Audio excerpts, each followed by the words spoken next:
Hello and welcome to the channel. My name is Vormithrax, and you can call me Vorm. And today I'm going to be playing a new game that just released on Steam Early Access. It's called They Are Billions, and it's looking really fun. I'm having a lot of fun with the little bit I've played so far, just to kind of dip my toe in and get familiar with it, so I can show you kind of what it's about, and I'll give you a general idea how it plays. Now, They Are Billions is kind of an RTS-Tower Defense-Zombie Survival hybrid. It's got a lot of elements that are going to be pretty familiar to most computer game players, and kind of melds together several different genres into a kind of an interesting little thing. It's by Numantian Games, and just released today, earlier this afternoon, on Steam's Early Access. It's got a little bit of a discount. I think it's 22 and change in US dollars currently. Seems to be really feature complete in regards to the basic survival mode that I'll be showing you. There is more going to be added into the game, and they are still in development, so it is just starting its early access period.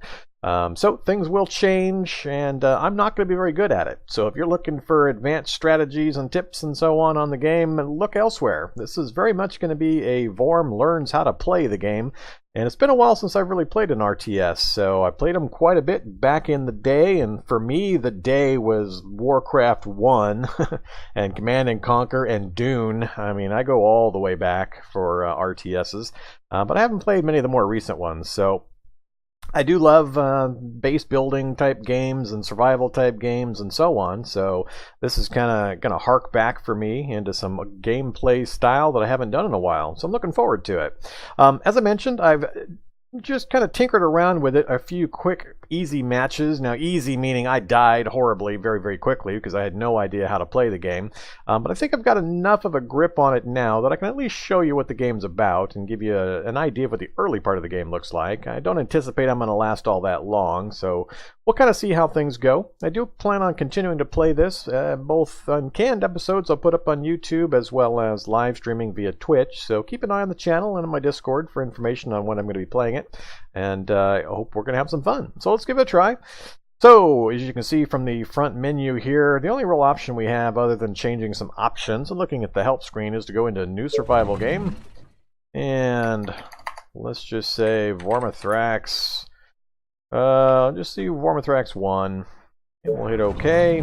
And you've got a few options to set up your survival game.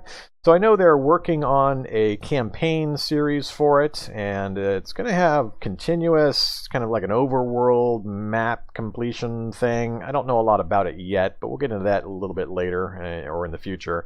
But for now, we can pick only one of the different types of game worlds or maps to play on, the Dark Moorland. You unlock these by succeeding with a certain percentage of difficulty factor on a previous map. So I have just started playing the game, have not unlocked anything yet, so we're just going to be on the first map. Next, you can pick the infected population. So I've got it set for low population. Here are the choices. Very low, which would be easy mode. Low, which is accessible. Medium, which is challenging. And high, which would be brutal. So this is basically the density of the infected population or zombies that you're going to play with on your map. So I'm going to leave it there. That keeps me at the 75% score factor that I need to maintain in order to unlock this first map. And then for game duration, we're going to go with the default 100 days. And in notes here, to win the game, you have to create a colony and stay alive for the duration of the game. The hordes of the infected are the same regardless of the duration selected. Therefore, the longer the duration, the easier the game will be, as you'll have more time to build your defenses before the horde arrives. So that's pretty much it. You pick a map type, you pick the population level of the infection, or the infected zombies, and then you pick a duration. And the options for duration are 80 days at the lowest, that would be the hardest, so you have the least amount of time to prepare. 100 days is the standard, then 120, and easy would be 150. But in order to keep the 75%, I can't adjust that, so we're going to leave it just like I've got it here. So let's go ahead and get started. We're just going to hit start game, and it's going to do some map generation. The maps are randomly generated based on the map style that you've picked. I assume that has some functions beyond just what the graphic tiles look like. Something about the way it's structured or the difficulty of the terrain configurations. I'm not really sure at this point. That's my understanding, though. So it'll take just a minute for the map to generate, and the game also plays in hardcore mode, or Iron Man mode. There's no saving and reloading, so if you get overrun, you're done. You can't just reload from a previous save point and continue on. So be prepared for that. It saves when you exit, so you can you don't have to play all in one sitting, but there's no backing up if you've gone horribly wrong in your planning. Alright, and here we go. First thing I'm going to do is hit the space bar to pause the game. So, I'm not sure why it doesn't start paused. It would seem like that would be a better choice. I'm actually going to go in and change the sound options. I think it's running a little loud. So we'll go sounds. Let's bump this down to 25. Alright.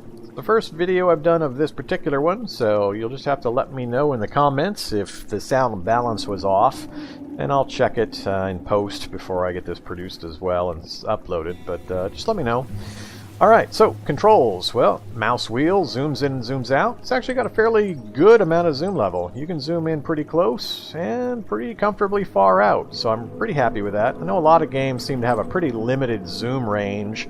It always seems you can't quite get far enough in as you'd like, or you can't get as far out as you'd like, but this one seems to have a pretty good range involved.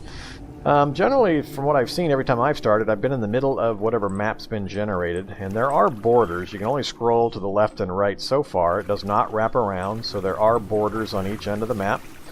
So interface-wise, you've got your starting colony center. This is called a command center. You've got 5 units to start with, 1 soldier, and 4 rangers. So the difference between these, the soldier, and you'll be able to learn this from the stats, but in general terms, the soldier's got better combat values but is slower, whereas the rangers have better sight ranges for scouting as well as better foot speed. They can move a lot faster, but they're weaker in combat. So it's kind of the trade-off that you have between the various types.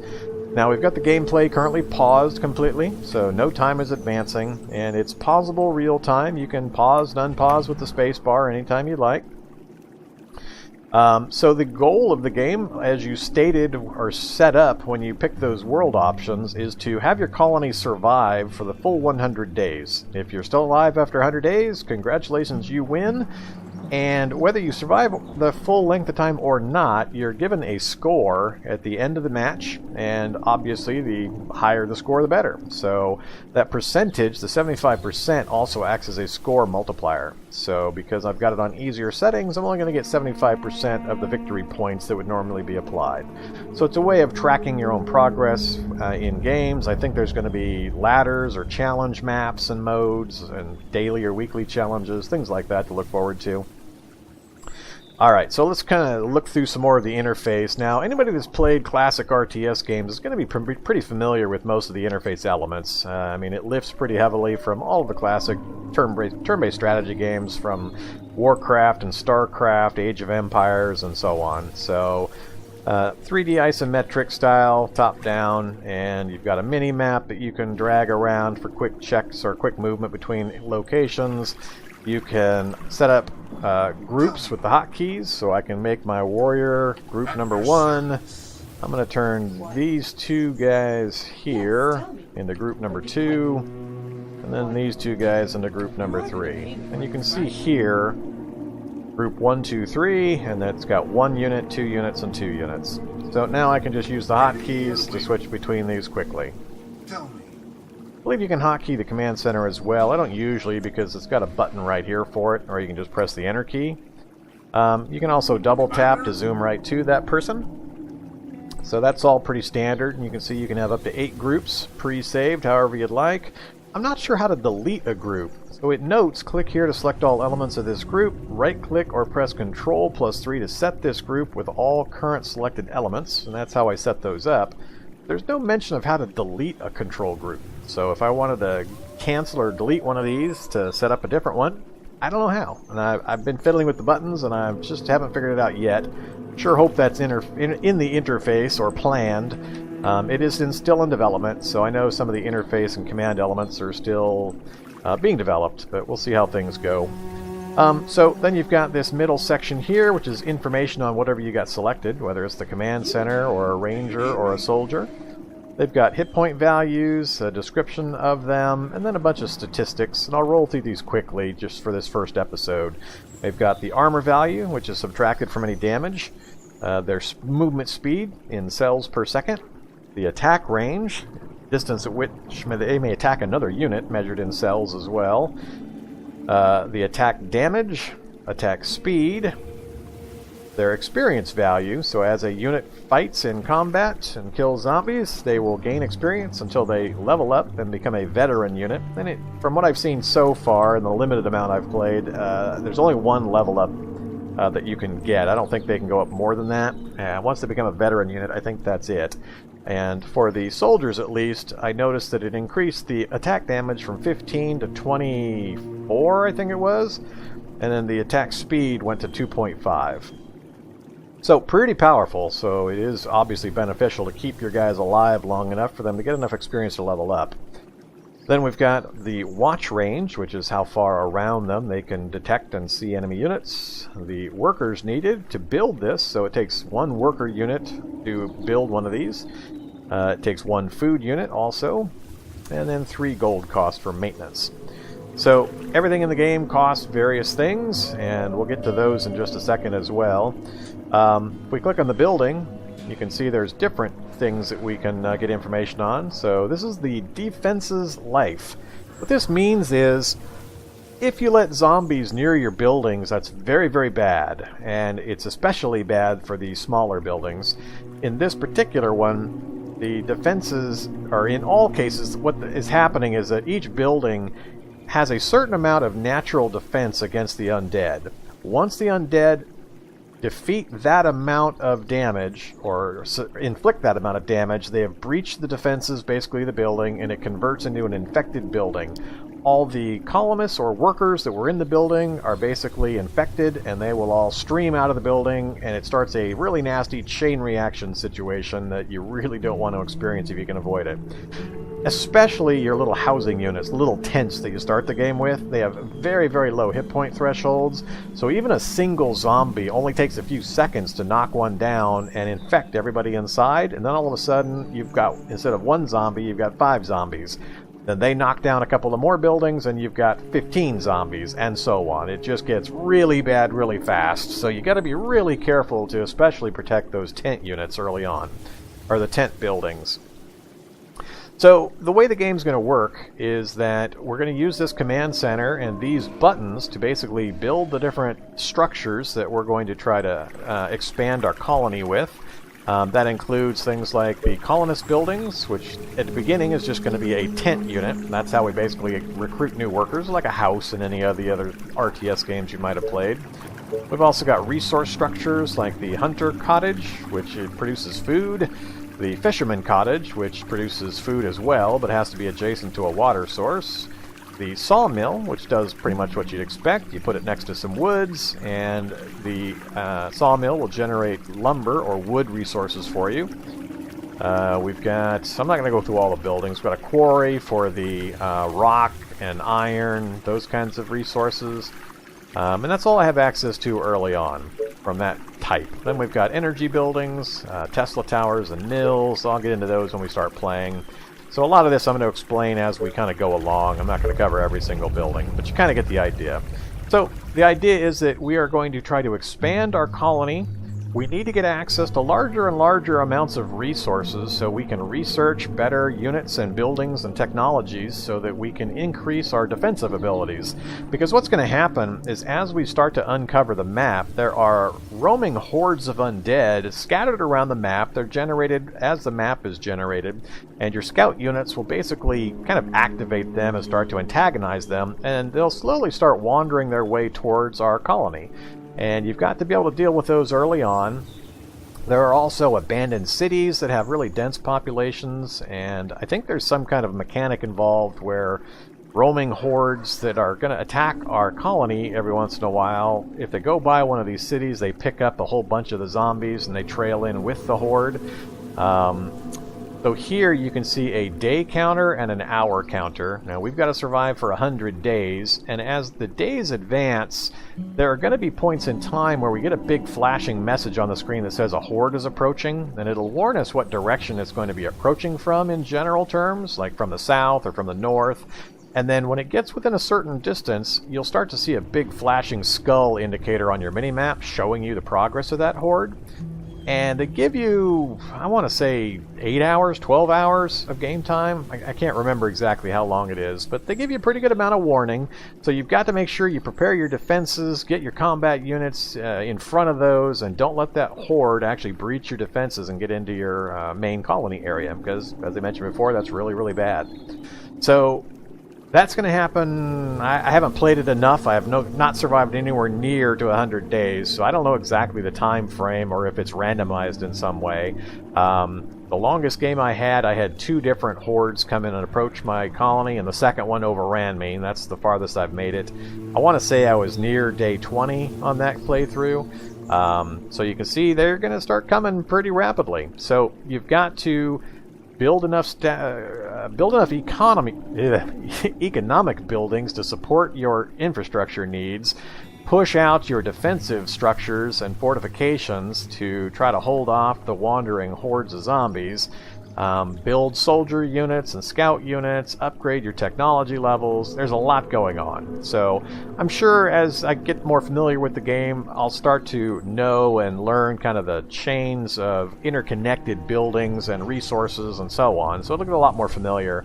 But these early games are going to be pretty rough. I'm going to be staring at screens a lot and umming and awing my way through some new information. So I'll try to keep things moving as much as possible, but I will have some periods of time where I'm going to be paused, just trying to think my way through things. And there does seem to be a lot of micromanaging of your units initially. I think that'll lessen as time goes by and you get some static defenses up, like some walls and towers and things like that. But early on, it's important to keep your units moving around, get the immediate area around your colony base explored so you know what your area looks like. You can figure out where the choke points are that you might need to place units or walls and structures into, and also where you're going to acquire the various resources you need to expand. So lots of things going on, and it's going to take some practice and some experience before I kind of get the handle on things. So bear with me. I'll probably die a lot in these early games, and that doesn't bother me at all. As long as I'm having fun and learning as I go and feel like if I died, I can figure out what caused it and what I could have done differently, then I'm a happy camper. So let's get going and see what we can do. So we've got these units. I'm going to go ahead and issue some orders. So I'm going to have this guy go off this way. We'll have group 2 head on down this way. Group 3 we'll send up that way. Nope, you're going off. Oh, he's going to try to go around, it looks like. Apparently this is not passable. So stone cliffs like this and forests and water are totally impassable both to my units and to zombies. You have to go around them. So apparently that is not a path that he can travel along. So he can get to there. Maybe he can get through. No, right there it looks like it's not going to let him. So I'm going to pause again, issue some new orders, and we're going to start seeing zombies before too long, so I got to be paying close attention. But I also need to get some buildings going. So I'm going to select the colony center. We're going to say build some tents. And where am I going to build them? These are my stone resources, and I need to make sure I leave certain amounts of room for the buildings I'm going to build. You can't build right up next to your existing buildings. You have to leave pathways between them. So I can't put it there, but I can put it one out, for example. This is a pretty bad arrangement for trying to put a quarry down, and you'll see why a little bit later. This is also not ideal, but we can deal with it. I think I will put the buildings... Let's put them over here.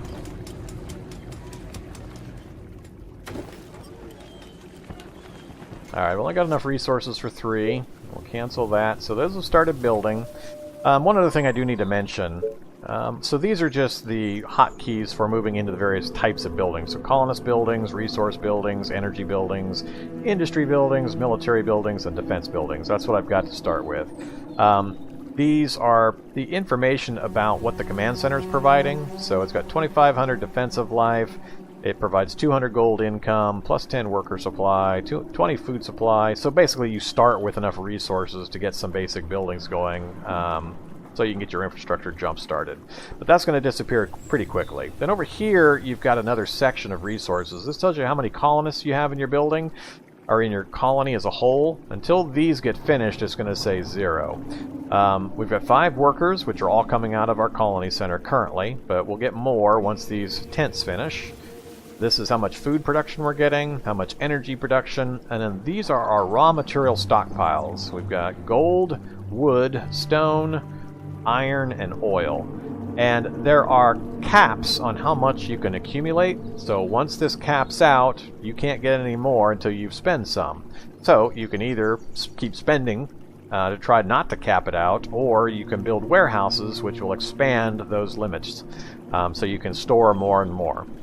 In addition, I believe there's a marketplace you can build a little bit later, and what that does is if you do cap a resource column out, then any extra that would be generated, instead of being lost, it gets converted into gold. So they sell it on the marketplace and you get a gold payment for it. So that's something we'll look for, but I haven't gotten to that yet in my games. Alright, so back to the gameplay itself. We've got our building started. We're going to be microing these guys pretty hardcore. So let's send those up there, those over there. And we got to keep an eye on things pretty carefully. There's no way to speed up or slow down the game. It's on or off. I haven't found any kind of a speed setting. So you can't make things go faster or slower, it appears. So I'm just going to keep giving movement orders here. This is a goodie hut, essentially. So these are some free resources that we've located. I'll zoom in a bit so you can see what it looks like here. So that was 500 gold, so we're now at 510. 10 wood, and 10 more wood. Alright, so we're at 40 out of the 50 we can have as a stockpile, so we've got wood to spend and we've got some gold to spend. Really, we just need some colonists, and these 3 buildings are about done, so I'll keep giving movement orders. I actually want to have this guy move up that way. Oh, we got some more freebies here.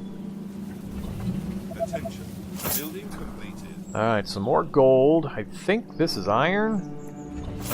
Yep, iron and stone. Yep, alright. So, we got a little bit of iron, a little bit of stone. Those are for some other types of buildings. I think that's a geothermal pool, which I haven't got the tech for. Let's move up this direction. Actually, let's go ahead and move this way. I'm going to wrap these guys around until they close the loop here, then they'll go their separate ways. Are you sure? Alright, good enough. You guys can move off this way now. Just tell me what to do. Alright. And it's important to get the immediate area around my colony center mapped out so I can figure out where the choke points are. It's nice finding the resources. And now that we've got these built, we can look down here. So we've got 12 colonists, 4 from each of these tents. We've got 11 total workers now. 16 total from the colony, 10 from the command center, and 2 each from the 3 tents. So that was the 16 total.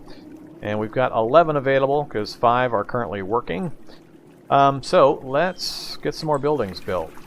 Alright, I'm not real happy with our lumber supply right now. We're pretty screwed on the way we're going to try to get lumber, because we've got nowhere to build a building next to this forest. Our command center is so wedged up against that I'm not going to have much luck getting a lumber yard built in any of those spaces.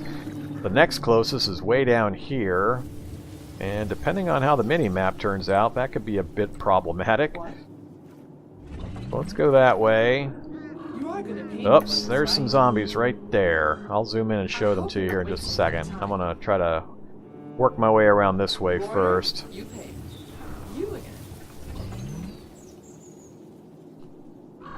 Alright, and we got some zombies right here as well. Okay, so we're starting to see some zombies on the outer edges, and I'm really not liking this map. I think we're gonna get screwed on our lumber production. That's really the next thing I need to get down. I need to get a good lumberyard put down. All the way. Our soldiers are in trouble. Alright, so we got a message that our units are being attacked. I can click on the button up here to zoom right to it, and you can see here there's a lot more zombies in this area than we first thought. So my two archers, our rangers, are going to start shooting them. Now the archers, rangers, got to keep remembering the right words here, have decent range, but they don't do a ton of damage, but they can run away really, really well. They also are quiet, so the bows they use are pretty quiet, so they don't tend to stir up the hordes like the soldier does. The soldier uses a submachine gun. When he starts firing that, the longer he stays in one place, the more attention he gets, and you'll see bunches of zombies just start getting agitated and start running towards him, so you got to be pretty careful. These guys, if I leave them kind of on the outside edge here, you can see what's going to happen.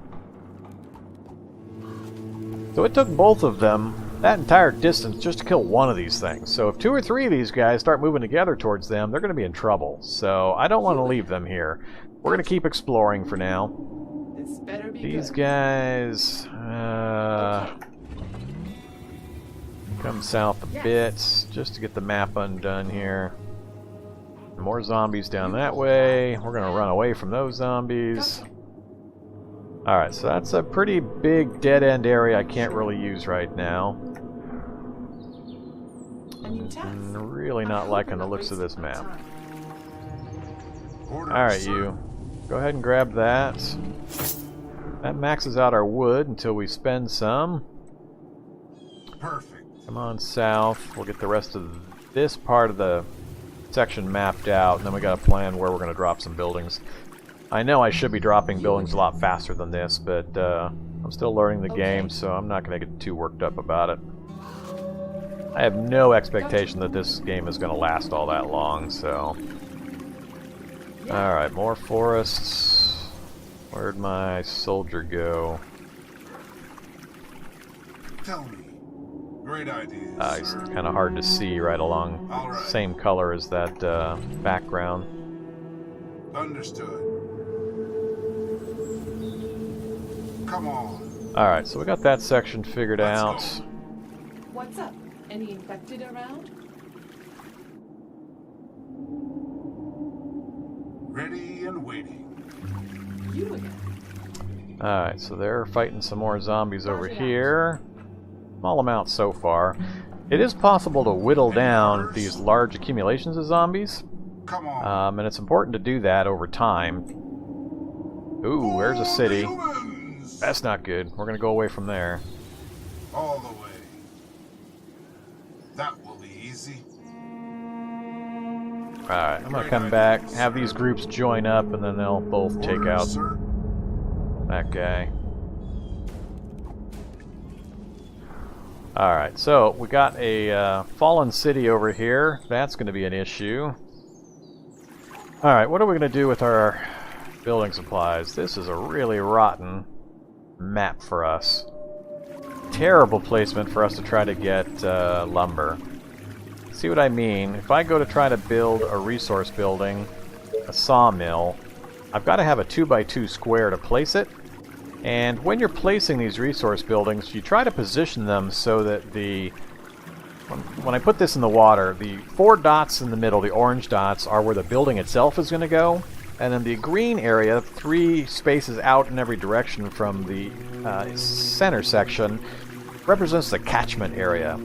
Basically, the more forest that I can get within those green areas, the higher the output for the building is going to be. So as I move this around, you can see the number changes. Wood 12, wood 9, wood 8. Now, I can't place it in any of these places because of the orange sections, and there's a message appearing right here that tells you why there's a problem building in any particular location. So it cannot be built so close to other buildings.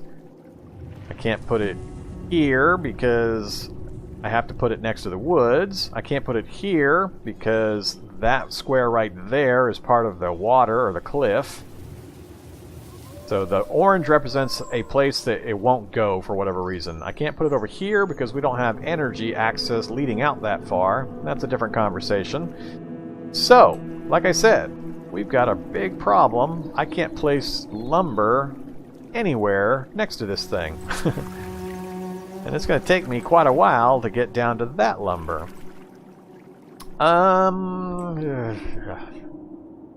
And I'm tempted to just bag this one because I've got to have lumber in order to get anything built. And I can't build a lumber mill. Alright, let's cancel this. Let's go to power generation. So here's how you expand your building area. If... what's the key again? That's the interface.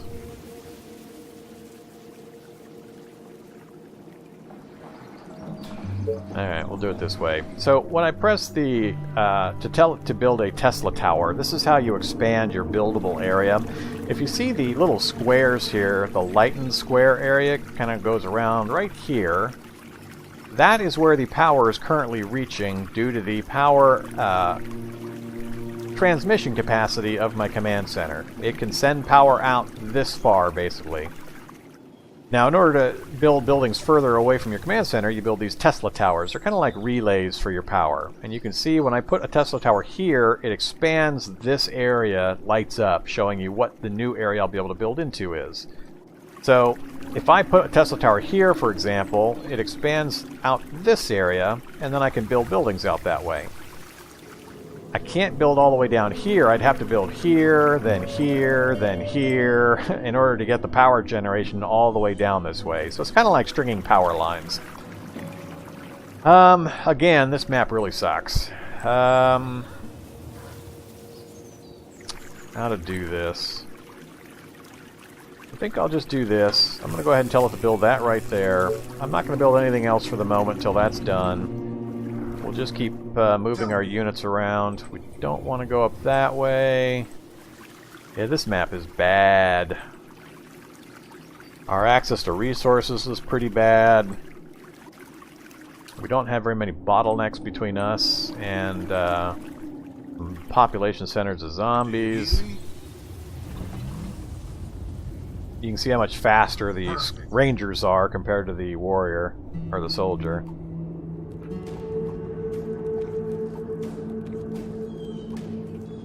Now this seems pretty simple. Few zombies, few units, no problem. But if you've looked into the game at all and seen the Steam page and seen any videos, you'll see screenshots or gameplay examples with literally thousands of zombies streaming into the colony area. So things escalate pretty heavily. So that's one of the big features for the game, is the size of the combats are going to occur as you start leveling up your cities. So this is pretty small and sedate and pretty easy to keep track of, but as things get larger, it's going to escalate pretty heavily. So, This better be good. I'm really not sure what to tell these guys to do. I've explored a pretty good area around my buildings here. Whatever you say, as long as you pay me. Let's tell them to go up here. You can see the progress on the building right here. Uh-oh. Now I'm already dead. Well, this match is over.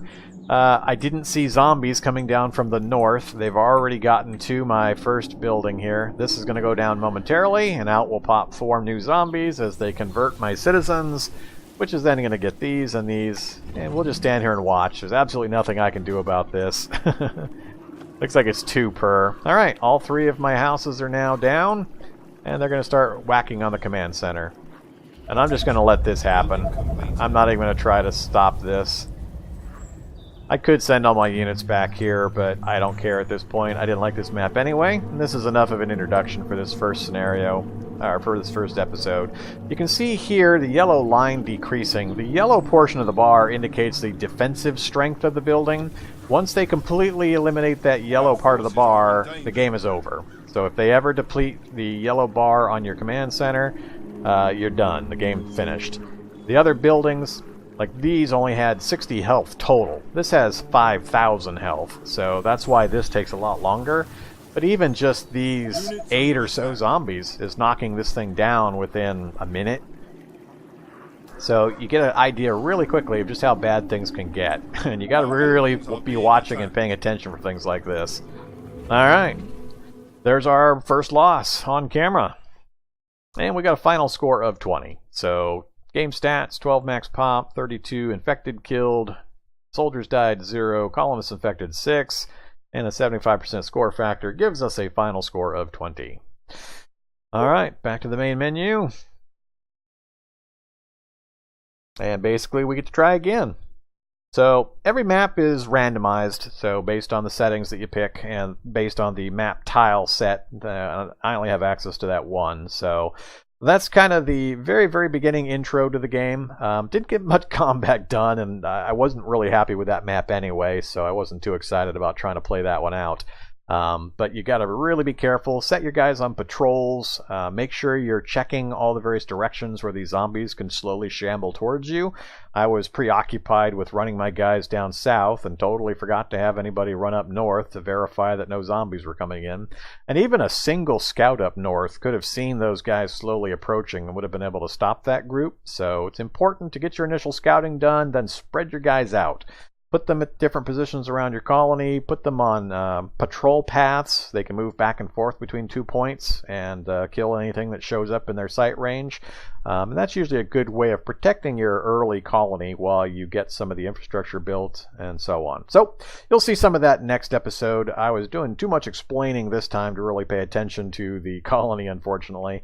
But I think this will work as an intro episode. And like I said, I do plan on continuing. So look forward to more videos of this particular game. I'm liking it a lot from what I've seen so far. So I'm going to be playing quite a bit of it.